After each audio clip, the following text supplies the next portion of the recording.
Alright guys, welcome back to another video. It's your man Jay. So today I'm going to give you a follow-up video 3 to 5 days later with the OnePlus Nord N20 5G. Now I've been using this obviously on T-Mobile because this is a T-Mobile device, unfortunately. And that is going to be my first con with this device, is that it's exclusive to T-Mobile. Now, in exclusive deals are always going to be a con with me, especially for devices that are really good. And T-Mobile gets a lot of exclusive devices. And that's just bad for the consumer as a whole, for people that might want to experience this. Some people don't want to go in and pay full price, activate service on another carrier just to, you know, one prepaid month, pay it off in full, and then get it unlocked. Some people don't want to go through that. So that is a con to me, having to purchase this only on T-Mobile in the United States. It is not on any other carrier. Now Metro, I know you're gonna say you can get it in Metro, but that's still T-Mobile. So it is exclusive to basically T-Mobile right now. I don't know if it's gonna go to any other carriers. I don't know if there's gonna be an unlocked version, but that is a major con for me. Because I use different carriers and I would love to test this on a different carrier. Obviously, okay, I can pay for a full cost, and then after 40 days, I have to wait to get it unlocked. Now I've called in before that time and they unlocked it for me, but they're not doing it for this device. They won't do it. It is what it is. So that's a con, not because I can't get it unlocked right now, and I'll have to wait 40 days or whatever it is, but just because it's exclusive to T-Mobile. Now, aside from that, this is beautiful. This is a nice upgrade. I mean, a really nice upgrade to the OnePlus Nord N10, which is what this replaces. Totally different hardware, much better looking. I love the frosted shimmer on here. This is absolutely just fantastic in person. Super thin, lightweight. This is just a beautiful, beautiful looking device. Nice and narrow. You've got a nice bright screen, man. I mean, this is a beautiful, punchy, vibrant display. In person, over video, it should look really good. This is just a beautiful, beautiful display. So, hardware, period, it's doggone near a 10 for me. This is really, really good. Nice and narrow, nice. And the screen size also is a 6.43, so it's not too big of a device. It's not too bulky, not too big. And it's really thin, so it's really nice. So I love the cameras on here. I loaded up, let me load it up for you here. I shot a video of the dual camera. I don't really want to show you the audio, but the dual camera recording mode is absolutely just really nice because it's a vlogger's dream. If you're the first person that comes to mind, is my Project 13. He does a vlog every morning where he drives to work to test the cameras out. And with this device, during the daytime, he could use both cameras, and that is a huge plus. Now, the cameras are really, really solid, and let's go into cameras, because this device, you can edit the things on the screen, basically add things and take things away, just like the higher end OnePlus devices. If you notice, I got way more stuff down here. I got the dual mode out down there. Let me show you here. I added the dual video. I added the extra HD and the macro, and the rest of these were on there. So the extra HD is a really nice way to take photos and stuff, so you guys should check that out. But the camera modes are pretty much the same as my OnePlus 10 Pro. I can do the same thing with my OnePlus 10 Pro, which is a huge plus because this is basically 300 and the OnePlus 10 Pro is 900. So a third of the cost, and I get the same functionality. Now, while I don't get the same quality, I still get high enough quality that's gonna, it's like, again, I always say there's an out for everyone. This is right now currently OnePlus's out device, where you want the higher end device, but you just don't want to kick out that cash of $900. So here is an out for you. This is it. So the cameras may not be stellar, but they are in fact freaking fantastic. Now, one place where this device shines, and let me get down into it here. I'm going to go to some screenshots here. How do you get to collection screenshots? I'm going to show you the progression of this battery. It lasted almost 2 days, I believe. So the first screenshot I took was at 13 hours. It had 2 hours and 50 minutes. The next one, 21 hours and 4.5 hours of screen on time. 1 day with 4.5 hours of screen on time. 1 day, 13 hours, 4 hours and 50 minutes. And then here I really started to hammer down. So in those last 5 hours, I got another almost hour and a half or so. So I never really pushed the batteries like this far down. I always put them on the charger, maybe at about 25% or so, closer to 25 to 50%. This one went a day and 18 hours with 6 hours of screen on time. That is killer battery. And I know this will have good battery, but that's really good battery considering the other things that it has, which is a headphone jack, and then it has the SD card slot in there too. So there are quote unquote flagship devices that don't come close to this, especially the standby time. Now there are a lot of them out there that can get 6 hours or more. This device can get more than 6 hours of screen on time. If you notice, I'm using this in SIM slot number 2, like this is my second SIM slot. And so you can see where I took a break. I just wasn't on my phone for like 12 hours. It's probably because I went to sleep or something, and I just wasn't messing with it at the time. And during that time frame, well, I messed with it, but just not a lot. So 4.5 hours for 20 minutes. Okay, so yeah, this is probably when I was sleeping, and then I got up and checked some few things, and then I just went on to something else.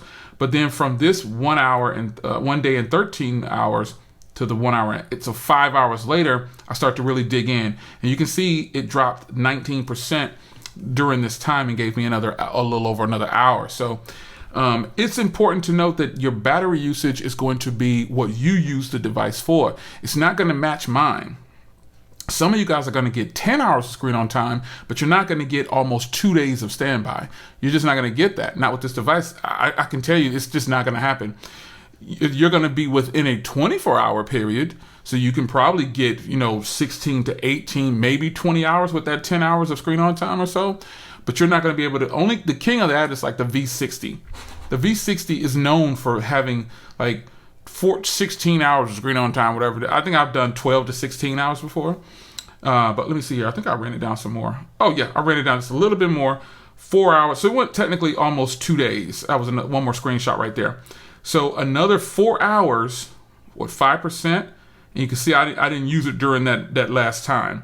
So this 9% to 4%, 22, 18. So another 4 hours got me way up here. So while the screen on time didn't change much, I still got another 4 hours out of it from 9%. So basically 2 days with 6 hours of screen on time. And so some of you guys are going to say, well, you didn't use the device. Sure I did. Remember, our usage is not the same. So yes, from that 4 hours right there, that was a minute difference in screen on time. Of course, I didn't use it during that time. But the standby time given to me from 9% to 4% is freaking incredible. It's incredible. Some devices cannot go another 4 hours with 5% when they're that low. Some devices cut off at 5% or cut off when it starts to get to 10%. I've seen it happen before. So this is impressive. And if you notice, what did you notice about this screenshot? Okay, look up here. What'd you notice about that screenshot? It's over the network. So I think that ultimately what we have to understand is that battery life consists of so many things. The network strength is going to be really strong in how your battery is affected. This is a fact. It's just how it is. If your phone is searching for service, you're going to have some poor battery life, more than likely. So just keep that in mind. Where I'm at, I have a very strong signal. I'm in an area where it's straight up just fast speeds and it's strong connection. So yeah, but I want to talk about that for a little bit more in detail because I'm really impressed with this battery. And I knew once I took that first screenshot with 3 hours of screen on time with 73% left, basically, I said I think I posted on Instagram, I said, this is going to be a battery beast. And folks, this is a battery beast. Now, performance Performance is something that is going to be different for each person. But, and again, that means some people are going to do heavy gaming. You know, some people are going to do, you know, they're just going to do stuff. And it's going to be different from what you do. Now, obviously, you know, I'm not a gamer. So I'm not going to get that kind of battery from a gamer's perspective. They're going to say, well, you know, my battery, my performance, excuse me, I think I said battery, but my performance is different than yours. It becomes sluggish. You know what I'm saying? It just wasn't good. But me, on the other hand, I'm going to say my performance is great. I don't have a problem with it, and I think it's fantastic. The Snapdragon, shout out to my man BG Tech Life. He hit 5,000 subs. You know, this is important. Showing love always to people who work hard. Shout out to my man BG Tech Life. But performance is going to be different depending on use case. So I don't game. And when I do game, it's something really simple. That's not really graphic intense. It's just not, I think that's the only game I have on here. I gotta put Hawk on here too. But if I did game with this, it could do it. It just couldn't probably handle very, very, very, very, very intensive games, strong pushing power games. But it could do it. So there's a lot to like about this device, I gotta tell you. And it has NFC. I mean, that alone is a powerhouse move right there by OnePlus. So if ever I was excited to continue to bring you devices under $300, folks, I know that you can go out and get a previous year's flagship. I'm not naive. I know you could do it. So, you know, that's a conversation a lot of people love to have, but I'm not naive to the fact that I can go out and get a previous year's flagship or a current OnePlus device if I can catch it on sale and it might perform better. But some people want to buy new. They don't want a device from a couple years ago or a year ago or renewed or refurbished. They don't want that. So I'm telling you, this is OnePlus's latest offering. It's their latest, and it is good, folks. I'm not going to sleep on it. It's actually really freaking good. It's pretty doggone good. So it's your man Jay. A follow-up here, man, on this thing. I love the facial recognition on here. So unlock this thing. A follow-up on this thing. It is just a beautiful addition to the OnePlus lineup. It's a beautiful addition to the OnePlus lineup. I'm not upset at OnePlus for trying to do this right here and putting it in the ranks, like putting it out right after they put this device out. Right after putting this device out, obviously this is going to be feel a little bit more speedy. It's going to have, you know, a faster fingerprint reader, things like that. It's got a higher resolution display, but again, it also costs 3 times the cost. It's 3 times the price. So for those who don't want to spend money, every company has an out. Currently, right now, this OnePlus, look, you see how the difference in the wallpaper? Flat screen, curved screen. See how it bleeds over the edge, and over here, it's just all in. But nonetheless, I'm excited to know that I can grab a device from OnePlus that's freaking $280 and I don't have to spend a lot of money. I can still get great performance. This is a huge plus. And I'm loving it. So Shman J, this device is very, very nice, folks. It is nice. And I think you'll love it. Yes, it's not a OnePlus 10 Pro. But hey, some people, I put a poll up on social media about which one looks better. And a lot of you guys said, man, I definitely choose this one right here based on looks. It's right here. And some of you guys said for sure, this guy says for sure the OnePlus 10 Pro for flagship performance, but the N20 is a nice price, performance budget option. And some of them said the right looks better. The right is this phone. You see, and there's a few of them on there that says the right. But I really think that if you're in the market for a stock Android device, this is a good option for you, folks.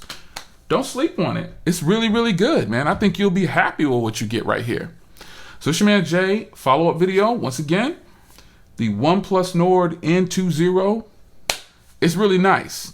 And if I could recommend this to any creator out there to try it out, my Project 13 would be one of the first people on the list. Tony Pazzo, you know, they like stock Android. They like the OnePlus 10 Pro.